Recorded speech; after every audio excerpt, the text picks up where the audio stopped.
जय गुरु जी, शुक्राना गुरु जी, अनंतम अनंतम शुक्राना गुरु जी।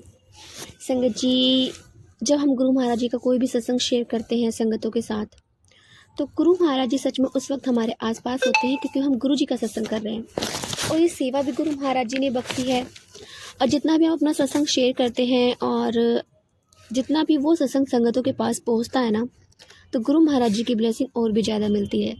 तो संगत जी, अपना सत्संग हमेशा शेयर करिए। जय गुरु जी, शुक्राना गुरु जी। संगत जी आइए, आज हम एक आंटी का सत्संग सुनते हैं। उन्होंने हमें व्हाट्सएप पे रिकॉर्ड करके भेजा है। तो आइए संगत जी, सत्संग को स्टार्ट करते हैं। जय गुरु जी।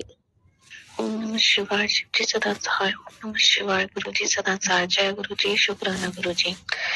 मैं गुरु जी की बेटी गुरु जी के आशीर्वाद से अपना शुक्राना सत्संग शेयर करना चाहती हूँ। सत्संग शेयर करने में मुझसे कोई गलती या भूल हो जाए तो संगत जी, गुरु जी प्लीज मुझे क्षमा कीजिएगा। और जो अंकल आंटी जी मेरा सत्संग शेयर करें और सुने, उन सबको अपनी ढेर सारी ब्लेसिंग्स दीजिएगा। संगत जी, गुरु जी ने मुझे बहुत बड़ी मारण क्रिया से बचाया, उसके लिए मैं दिल से गुरु जी का शुक्राना करती हूँ। मैं 19 नवंबर को यहाँ से अपने मायके गई थी और वहाँ जाके कुछ दिनों बाद ही मेरा और हस्बैंड का अचानक से झगड़ा हो गया फोन पे। एक्चुअली 11 तारीख को हमारी एनिवर्सरी थी दिसंबर में, और वो ना वो आए ना मैंने उनसे कहा आने के लिए। तो 12 को पता नहीं क्यों हमारा झगड़ा हो गया। उसके बाद में इतना इरिटेशन, टेंशन, और हर रात को ऐसा लगता कि कोई चीज मुझ पे हावी होने की कोशिश कर रही है। ड्रीम में आके गलत हरकतें कोई करना चाहता मेरे साथ, तो बहुत नेगेटिविटी फील होती थी मुझे। वहां पे ठीक से सो नहीं पाती थी, पूरी पूरी रात जगती रहती थी, पता नहीं क्या ही हुआ था। वहां पे जाने के बाद 1 साल हो गया हमें गुरु जी से जुड़े हुए। गुरु जी ने हमें खुद से जोड़ा, उसके लिए शुक्राना। और मायके में भी सभी जुड़े हुए हैं, मम्मी, बहन, मैं, हमको गुरु जी ने जोड़ा है। ससुराल में सिर्फ मैं ही गुरु जी को मानती हूँ, लेकिन कोई मना नहीं करता पूजा या मंत्र जाप के लिए, उसके लिए भी शुक्राना। और हस्बैंड को, मुझे, एक बड़ी बेटी को गुरु जी ने बड़े मंदिर में बुलाया नवंबर में, उसके लिए भी शुक्राना गुरु जी महाराज का। तो वहाँ पे जाने के बाद पहली बार गुरु जी ने अपना सत्संग कराया सप्लाई एकादशी वाले दिन, और उसके बाद में फिर से एक सत्संग कराया, और फिर नए साल वाले दिन फिर से एक सत्संग कराया। सत्संग छोटा सा ही था, मम्मी, मेरे सिस्टर्स, मैं, मौसी और उनकी बेटी, हम 5-6 लोग ही बैठे थे। उसके लिए बेअंत शुक्राना गुरु जी महाराज। और गाँव में जाने के बाद मैं जब यहाँ से गई थी तो मेरे हाथ पैर और चोट में बहुत ज्यादा दर्द था। तो मैं एक वैद्य है वहाँ पे दिखाने गई, तो उन्होंने बोला कि तुम तो काफी टाइम से बीमार हो, और बोले तुम्हें गठिया बाय बन रही है और दवा खानी पड़ेगी, पूरा परहेज करना पड़ेगा तभी ठीक हो सकती हो अदरवाइज। तो वहाँ मेरी दवा चली 1.5 महीने, और 15-20 दिन में मुझे काफी बेटर फील हुआ, एकदम मैं ठीक दौड़ती भागती हो गई। फिर अचानक से पूर्णिमा से मेरे साथ पता नहीं क्या हुआ, मेरी हेल्थ अपने आप गिरने लगी। फिर से वही हेल्थ इश्यूज फेस करने पड़े मुझे, और उसके बाद में मेरी तबीयत बहुत ज़्यादा ख़राब होने लगी। जब मैं यहाँ आई तो मेरी बैक पेन इतना होता कि मैं न तो मैं झुक पाती ना खड़ी हो पाती, बहुत ज़्यादा। और मुझे इतना स्वेलिंग आ गई अपने आप पूरे बॉडी पे, मुंह पे ऐसा लगा कि मुंह भी ना जाने कितना बड़ा हो गया है। मैं नहीं जानती सब क्या था। वहाँ पे जब मैं जिस दिन आ रही थी मायके से, तो जो मुझे दवा देते थे वैद्य जी, उनके ऊपर भी फाइलिस का अटैक हुआ, और वो एडमिट थे मेडिकल में। और उससे अरदास है कि वो ठीक हो एकदम, क्योंकि उनकी वजह से बहुत से लोग उनकी आस पे बैठे हुए हैं दवाई के लिए, और ज्यादा पैसे वो लेते नहीं है। ऐसे लोगों को गुरु जी महाराज लंबी आयु दे, मेरी अरदास है। तो उसके बाद मैं जिस दिन दवा लेके आ रही थी तो मैं सोच रही थी गुरु जी क्या फायदा हुआ मुझे यहाँ पे आने का, और बहुत ज्यादा टेंशन भी रही। ये समझ लीजिए संगत जी कि मैं नहीं जानती मेरे साथ क्या हो रहा था। मैं यहाँ इतना रोती थी, रात में नींद नहीं आती थी, टेंशन में, हस्बैंड से झगड़ा, ऐसा लगा ही हुआ तो कि अब ये रिश्ता बचेगा ही नहीं, सब खत्म हो जाएगा, बिल्कुल सब कुछ खत्म। गुरु जी की मैसेज आया बेटा कि इस दर्द से, वियोग से तो सीता जी राम जी भी नहीं बचे, तो कर्म का लिखा है यही तो झेलना ही पड़ेगा। ऐसे करके मैसेज आया, मैं कुछ समझ नहीं पाई। हो सकता था कि वो गैप बहुत ज्यादा लंबा होता, हम दोनों सालों के लिए अलग होते, तो गुरु जी ने वो सारा कष्ट 2025 में ही 1 महीने में ही वो सारा कष्ट काटा। बहुत हर दिन मैं रोई, टेंशन ली, बहुत ज्यादा नेगेटिविटी फील हुई, ना मैं ठीक से खाती थी, ना मैं और मतलब जो बीता है मैं ही जानती हूँ, मेरे गुरु को जानते हैं। तो उसके बाद मैं नहीं जानती किसने क्या किया था। एक्चुअली मेरे साथ यही होता है, जब भी मैं मायके जाती हूँ, मैं नॉर्मल जाती हूँ और फिर से हमारे बीच में ऐसा क्या होता है, क्या ब्लैक मैजिक कराए जाते हैं कि मेरा और हस्बैंड का इतना झगड़ा हो जाता है कि मुझे कई बार से ये हुआ है कि ऐसा लगता है कि हम दोनों कभी फिर से एक हो ही नहीं पाएंगे, लेकिन गुरु जी का आशीर्वाद ऐसा है, बोलते हैं मैं तुम दोनों को रिश्ते को ब्लेस किया है और जब तुम दोनों लड़ते हो तो मुझे बहुत दुख होता है। तुम दोनों एक दूसरे के साथ रहो, हिम्मत बांधो एक दूसरे की और कभी एक दूसरे से अलग मत होना। ऐसे गुरु जी के मैसेज आते रहे और गुरु जी ने एक दिन गुरु के बोली, गुरु जी सब क्या है, कब तक ये सब चलेगा, कब मेरी जिंदगी में, मेरी शादी सफल जीवन में खुशियाँ आएंगी, कब हम साथ में रहेंगे। शादी जब हुई थी तो ऐसा कुछ भी नहीं था, सब कुछ अच्छा था, लेकिन धीरे धीरे कुछ दिनों के बाद क्या नेगेटिविटी हावी होती है कि इन 5 सालों में इतना दर्द, मतलब जो खुशियाँ एक लड़की आती है सपने कि हम यहाँ जाएंगे, वहाँ जाएंगे, घूमेंगे फिरेंगे, अच्छा, लेकिन ऐसा मेरे साथ कुछ भी नहीं था। सब कुछ उल्टा था। घर की जिम्मेदारी इतनी बढ़ाती गई, ऊपर से बच्चे। गुरु जी मेरे सब कुछ जानते हैं। हालांकि गुरु जी ने मुझे 2024 में अक्टूबर में जोड़ा था, जब मैं जिंदगी और मौत के बीच लड़ रही थी। गुरु जी ने मुझे नया जीवन दिया, जीवन दान दिया।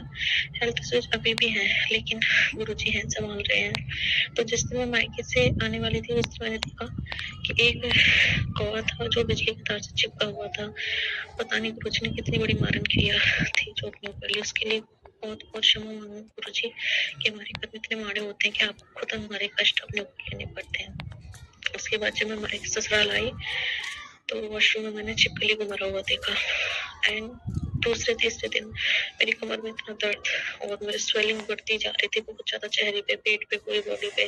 मैं झुक नहीं पा रही थी, सारा दिन छत बिस्तर पे पड़ी रहती थी, सिकाई दवाई ये सब चल रहा था और मैं सांस लेने में इतनी ज्यादा दिक्कत है, मैं 2 कदम भी नहीं चला जा रहा था। खाट से उठ के वॉशरूम तक, वॉशरूम से खाट तक बहुत ज्यादा दिक्कत हो रही थी। मुझे ऐसा लग रहा था कि पता नहीं मैं कितने सालों से बीमार हूँ। तो उसके बाद मैं फिर से एक मैंने छोटी सी चुहिया थी जो घर पर घूम रही थी, बहुत क्यूट। तो मेरी बड़ी बेटी बोली, मम्मी देखो कितनी छोटी चुहिया है। और रात को जब मैं सुबह को उठती हूँ तो देखती हूँ कि वो नल के पास में मरी हुई पड़ी थी। क्षमा कीजिएगा बंधु महाराज जी, पता नहीं कितने बड़े कष्ट आप हमारे अपने ऊपर ले रहे हो। शुक्राना शुक्राना शुक्राना। गुरु ने सत्संग के जरिए सुनाया कि तुझे बहुत बड़ी मारन क्रिया तेरे परिवार पे की गई थी, मैंने उनके मतलब अपने ऊपर ले लिया तेरा कष्ट। और शुक्राना शुक्राना शुक्राना मेरे गुरु जी महाराज, आपका लख लख कोटि शुक्राना। आप कब तक हमारे कष्टों को अपने ऊपर लेंगे गुरु जी, कब तक इन लोगों के घटिया कारनामों को आप झेलोगे कृपा। अब बस कीजिए गुरु जी महाराज, मेरी अरदास है। मुझे यहाँ से कहीं ऐसी जगह दूर ले चलिए गुरु जी, जहाँ मैं अपने पति और बच्चों के साथ शांति से चैन से रह सकूं, जहाँ आपकी संगत हो, जहाँ ये ब्लैक मैजिक ना हो, जहाँ खुशियां हो, शांति हो, सुकून हो, भक्ति हो, प्रेम हो, विश्वास हो, श्रद्धा हो। प्लीज गुरु जी महाराज हमें नया घर ब्लेस कर दो और वहां पे अपने पति और बच्चों और आपके साथ चैन से रह सकूं। प्लीज गुरु जी महाराज। जय जय गुरु जी, धन धन गुरु जी, बाबा गुरु जी, शुक्राना गुरु जी, जय गुरु जी। ओम नमः शिवाय, शिव जी सदा सहाय। ओम नमः शिवाय, गुरु जी सदा सहाय। जय गुरु जी। शुक्राना आंटी जी, शुक्राना गुरु महाराज जी, इतना प्यारा और ब्लेस्ड सत्संग हमें सुनवाने के लिए, हमसे शेयर करवाने के लिए आपका अनंतम शुक्राना गुरु जी। संगत जी, बात सच है, जब गुरु महाराज जी हमारा कोई कष्ट अपने ऊपर लेते हैं ना, तो उन्हें भी बहुत तकलीफ़ होती है और ये सच है, बिल्कुल रियल है, क्योंकि गुरु महाराज जी हमें ना इस तरह से देख ही नहीं सकते। जब उनकी संगत संकट में होती है तो गुरु महाराज जी हमारी ढाल बनकर खड़े हो जाते हैं और हमें उसे आने वाले संकट से आगाह करते हैं और हमारा कष्ट अपने ऊपर लेते हैं। कभी हमें बटरफ्लाई मरी हुई दिखती है घर में, तो कभी छिपकली के रूप में, कभी कुछ किसी न किसी रूप में गुरु महाराज जी अपनी संगतों का कष्ट अपने ऊपर लेते हैं। अपने बच्चों को उस कष्ट जो मतलब बहुत पेनफुल हो सकता है, उस कष्ट को गुरु महाराज जी आधा कर देते हैं, 10% दे देते हैं, बाकी कष्ट वो अपने ऊपर ले लेते हैं। सच में संगत जी, एक बार ना एक आंटी बहुत ज़्यादा पेन में थी और उन्हें इतना पेन होता था, पूरा बॉडी पेन, वो बहुत परेशान रहती थी, गुरु जी से रोज़ अरदास करती थी। तो एक दिन गुरु महाराज जी ने उन्हें ड्रीम में दर्शन दिए। संगत जी ध्यान से सुनिएगा। गुरु महाराज जी ने ड्रीम में दर्शन दिए और जब उन्हें ड्रीम दर्शन हुए तो एक लाइट, एक रोशनी में गुरु महाराज जी प्रकट होते हैं और गुरु महाराज जी उनकी शरीर में से ना आरम पार निकल जाते हैं और उस वक्त जब आंटी पीछे मुड़कर देखती है ना संगत जी, तो क्या देखती हैं, एकदम एकदम से चौंक जाती हैं और देखती हैं कि गुरु महाराज जी व्हील चेयर पर बैठे हैं और 2 लोग उन्हें लेके जा रहे हैं। तो संगत जी देखिए कितना कष्ट वो आंटी का अपने ऊपर लेकर गए और उन्हें उस पेन से उन्हें रिलीव किया। नेक्स्ट डे उनके पास मैसेज आता है कि पुत्र, मैंने तेरा सारा कष्ट, सारा दर्द अपने ऊपर ले लिया। ऐसे हमारे गुरु महाराज जी। तो गुरु जी का हर पल शुक्राना करते रहिए। जो भी आपको कष्ट देता है उसका भी शुक्राना करिए, या जो भी नेगेटिविटी आपके आसपास है ना उसका भी शुक्राना करिए, क्योंकि वो पता नहीं कितने जन्मों के कष्ट आपके कटवा रही है। भले ही वो हमें दर्द दे रही है और बहुत खुश हो रही है, लेकिन वो हमारे कष्टों को कटवा रही है, हमारे कर्मों को ख़त्म कर रही है। तो जय गुरु जी, शुक्राना गुरु जी, अनंतम अनंतम शुक्राना गुरु जी। संगत यदि आपको सत्संग अच्छा लगे तो प्लीज़ हमारे चैनल को सब्सक्राइब कीजिए, लाइक कीजिए, शेयर कीजिए, बेल आइकन को प्रेस कर दीजिए ताकि नए सत्संग की जानकारी आपको जल्द से जल्द मिल सके। संगत यदि आप अपना सत्संग शेयर करना चाहते हैं तो आप भी हमें हमारे व्हाट्सअप नंबर पर लिखकर भेज सकते हैं, रिकॉर्ड करके भेज सकते हैं। आपके सत्संग भी और संगतों के साथ शेयर किए जाएंगे। संगत जी, सेवा हमें गुरु महाराज जी ने बख्शी है, तो आप भी सेवा का भागीदार बनिए। आप भी अपने सत्संग में रिकॉर्ड करके भेजिए, लिख कर भेजिए। जय गुरु जी, शुक्राना गुरु जी। प्लीज़ संगत जी अपने सत्संग रिकॉर्ड करके भेजिए, इस चैनल पर लिख कर भेजिए। जय गुरु जी, शुक्राना गुरु जी।